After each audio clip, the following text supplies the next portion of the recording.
Luis, ¿cómo estás? Te saluda José Yuste, ¿cómo te va? ¿Qué tal, Pepe? ¿Qué tal? Buenas noches, Mari Carmen, Marco. Un gusto saludarlos a ustedes, a todos hoy. Luis, gracias, muchas gracias. Luis, buenas noches. Oye, a ver, cuéntanos, está preocupante el tema de Standard & Poor's, perspectiva negativa, habla de deuda, de que ha crecido la deuda pública en México, la plantea en 42% del PIB y que podría llegar a, si fuera el caso, a 48% del PIB para 2018, o bien, de ahí viene la perspectiva negativa. Muchas gracias. Mira, yo enfatizaría en primer lugar lo que anunció Standard & Poor's el día de hoy. Lo primero que hizo fue reafirmar la calificación para México. Efectivamente, lo que nos dio fue una revisión con una perspectiva negativa hacia adelante. Y es importante entender las razones por las cuales lo hizo. Obviamente el desarrollo económico es muy importante, también lo es la política fiscal. Déjame leerte dos renglones que encabezan el comunicado de Standard & Poor's.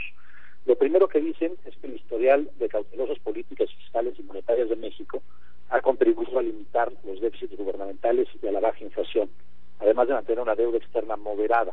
Es decir, están viendo un nivel moderado de deuda.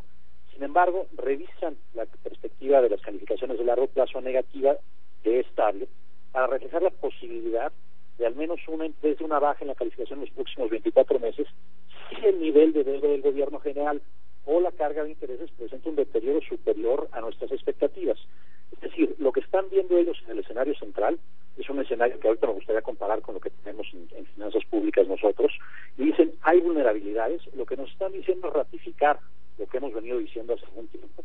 Sin duda hay riesgos por el lado del precio del petróleo que afecta a nuestra empresa petrolera y obviamente del crecimiento mundial. En el escenario central ven una evolución de las finanzas públicas consistente con la calificación actual y por lo tanto no bajaría, aunque ven un riesgo de que baje. Ahora déjame comentar el escenario central que ellos traen. El escenario central que ellos traen implica que se mantiene un déficit primario de alrededor de 1% para los próximos 3 años. Nosotros ayer hicimos pública información con 2 indicadores nuevos que se les va a dar unos estimados de cierre oportunos. A cada trimestre se va a ajustar este estimado hacia adelante. Y te puedo adelantar que vemos una perspectiva para que el déficit primario sea mucho menor al 1% este año, cercano al 0.4%, y este es un número de precriterios que tendremos que actualizar con el paquete fiscal en 2 semanas. Estamos contemplando ya superávit primario, es decir, las proyecciones que tenemos nosotros, las más actualizadas, mejoran el escenario que está contemplando como escenario central Standard & Poor's, y ese escenario central de Standard & Poor's implica mantener la calificación. Pues, sin duda hay riesgos. Ahí te interrumpo. Pero el escenario central se ve bien. Te interrumpo, Luis, porque a ver, yo creo que es importante que le expliques al público. Yo no soy economista, luego es muy difícil explicar esto. O sea, para Moody's hay una deuda para Standard & Poor's hay una deuda muy elevada, dice que hoy del 45% este año y que puede subir hasta el 47, 48 en los próximos 3 años, incluso va a 18 y 19. Tú ahorita estás hablando de que baja el déficit primario, que a lo mejor hay superávit. Esto no necesariamente implica que baje la deuda, sí implica que baje la deuda. ¿En cuánto estás hablando que baje la deuda en relación al PIB? Que eso es lo que hoy da como preocupante Standard & Poor's. Gracias, Mari Carmen. Déjame nada más reiterar que, de hecho, el primer renglón de su comunicado señala que el nivel actual de la deuda externa es moderado. Ahora, hacia adelante, claramente ha venido creciendo la deuda, hemos tenido déficits. Si logramos tener un superávit primario pequeño el año que entra, es posible que se estabilice o incluso decrezca el nivel de deuda en relación al PIB. Pero no es seguro. ¿Por qué? Porque hay distintos factores, como por ejemplo el tipo de cambio, el nivel de crecimiento de la economía. Estaremos muy cerca de estabilizarlo, pero puede estar un poquito arriba, un poquito abajo. Por eso es importante que nuestra trayectoria de consolidación fiscal no se detiene el año que entra. Después de 2017, hemos cumplido los años anteriores, en 2015 en particular, vamos a sobrecumplir en 2016 nuestras metas fiscales. En 2017 tendríamos que cumplirla de nuevo, y si hacemos el esfuerzo adicional en 2018, entonces ya el superávit primario es suficientemente grande para asegurarnos, no solo tener, digamos, una estimación de que probablemente disminuya, sino ya tener una alta certeza de que empieza a disminuir el nivel de deuda en relación al PIB. Por eso es importante que el proceso de consolidación continúe, no solo 1, donde ya podría o no empezar a bajar la deuda, sino 2 años para estar seguros que va a estar en una trayectoria consistentemente a la baja. Luis, ¿cómo estás? Te saluda Marco Antonio Mares, muy buenas noches.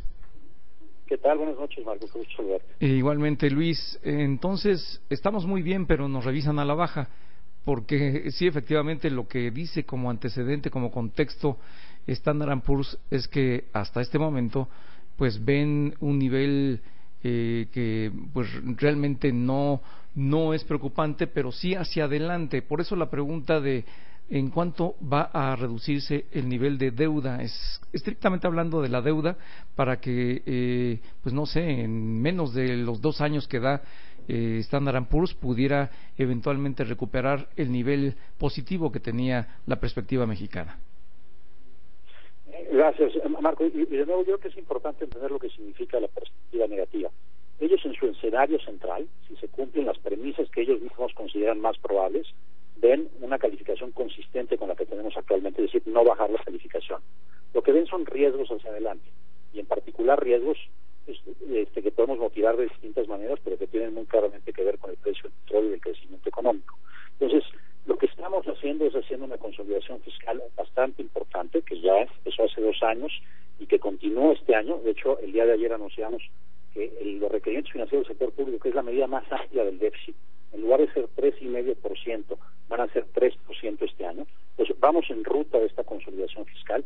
Efectivamente, lo que vemos es que la deuda se puede estabilizar el año que entra, incluso, pero ahí no tenemos certeza de que va a tener una trayectoria consistente hacia abajo. Por eso nuestra trayectoria de consolidación fiscal abarca 2 años, bajar a 3% el año que entra el déficit amplio, es decir, los requerimientos financieros, y a 2,5% en 2018. A 2,5% de déficit, eso quiere decir un superávit primario importante, al menos de 1%, y ahí sí claramente el nivel de deuda PIB empezaría a decrecer. Entonces vemos una estabilización alrededor del 50% y a partir de 2018 una trayectoria claramente decreciente. Nos quedamos con la duda sí, un poquito, pero bueno, Luis Madrazo, muchas gracias, titular de la Unidad de Planeación Económica de la Secretaría de Hacienda. Gracias, Luis.